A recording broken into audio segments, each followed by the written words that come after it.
안녕하세요. 리시TV입니다. 제가 이틀 전에 첫 영상을 올렸었죠. 첫 영상이었는데도 불구하고 이렇게 많이 봐주셔서 정말 감사드려요. 그리고 이번 두 번째 영상은 제가 조금 더 듣기가 편하시게 말도 좀 천천히 하고 발음도 정확하게 하려고 노력했어요. 그러니까 이번에도 꼭 끝까지 봐주시고 좋아요와 구독 꼭 눌러주세요. 감사합니다. Chapter 2. Who is the man who rides past?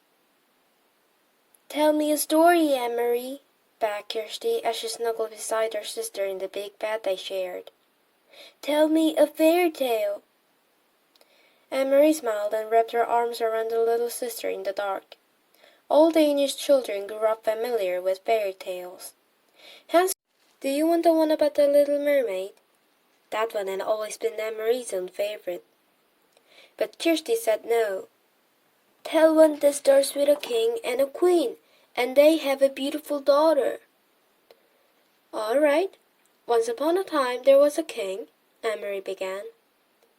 And a queen, whispered Kirsty. Don't forget the queen. And the queen. They lived together in a wonderful palace, and... Was the palace named Amalienborg? Kirsty asked sleepily. Shh! Don't keep interrupting, or I'll never finish the story. No, it wasn't Amalienborg. It was a pretend palace. Anne-Marie talked on, making up the story of a king and a queen and their beautiful daughter, Princess Kirsten.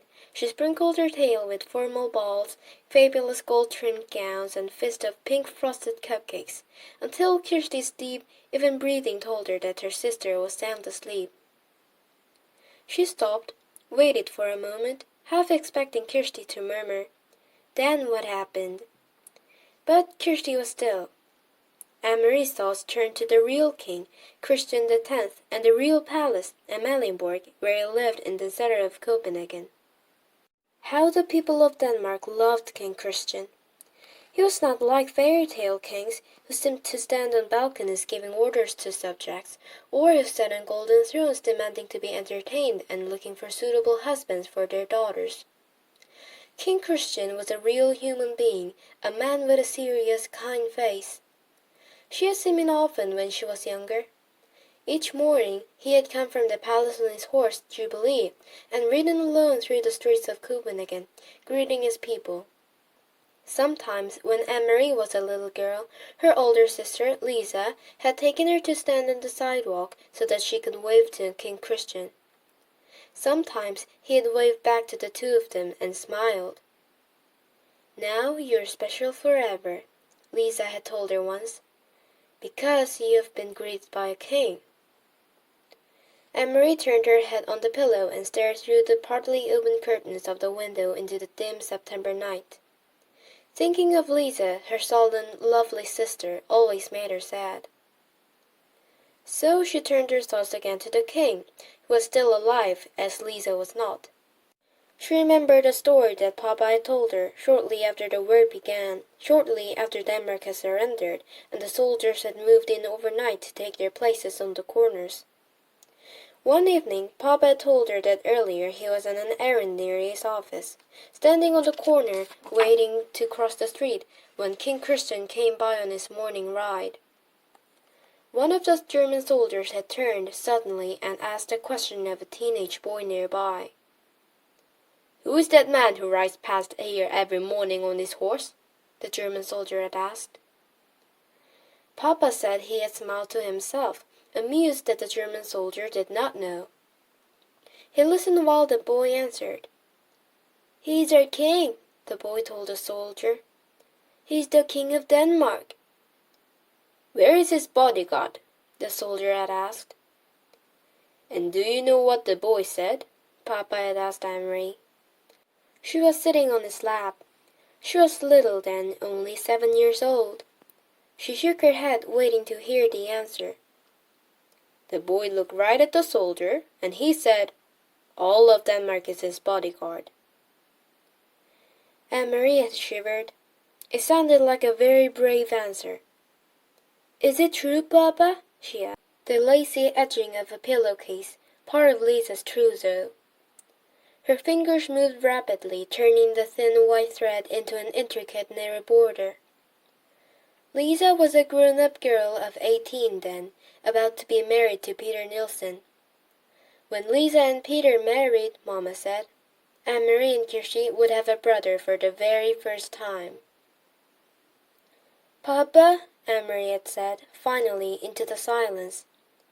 Sometimes I wonder why the king wasn't able to protect us.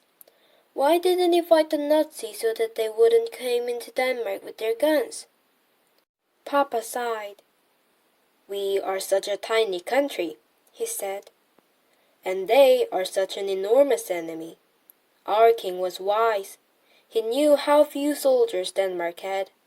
He knew that many, many Danish people would die if we fought. In Norway they fought, Anne-Marie pointed out. Papa nodded. They fought very fiercely in Norway. They had those huge mountains. She imagined the pink strip of Norway crushed by a fist. Are there German soldiers in Norway now, the same as here? Yes, Papa said. In Holland too, Mama added from across the room. And Belgium and France. But not in Sweden, Anne-Marie announced, proud that she knew so much about the world. Sweden was blue on the map, and she had seen Sweden, even though she had never been there. Standing behind Uncle Henrik's house, north of Copenhagen, she had looked across the water, the part of the North Sea that was called the Kattegat, to the land on the other side. That is Sweden you are seeing, Uncle Henrik had told her. You are looking across to another country. That's true, Papa had said. Sweden is still free. And now, 3 years later, it was still true. But much else had changed. King Christian was getting old, and he had been badly injured last year in a fall from his horse, faithful old Jubilee. Mama and Papa never spoke of Lisa. They never opened the trunk. But Anne-Marie did from time to time, when she was alone in the apartment. Alone, she touched Lisa's things gently, remembering her quiet, soft-spoken sister who had looked forward so to marriage and children of her own. Red-headed Peter, her sister fiancé, had not married anyone in the years since Lisa's death. He had changed a great deal. Once he had been like a fun-loving older brother to Anne-Marie and Kirsty, teasing and tickling, always a source of foolishness and pranks. Now he still stopped by the apartment often, and his greetings to the girls were warm and smiling. But he was usually in a hurry, talking quickly to Mama and Papa about things Anne-Marie didn't understand. He no longer sang the nonsense songs that had once made Anne-Marie and Kirsty shriek with laughter. And he never lingered any more. Papa had changed too. He seemed much older and very tired, defeated. The whole world had changed. Only the fairy tales remained the same. And they lived happily ever after, Anne-Marie recited, whispering into the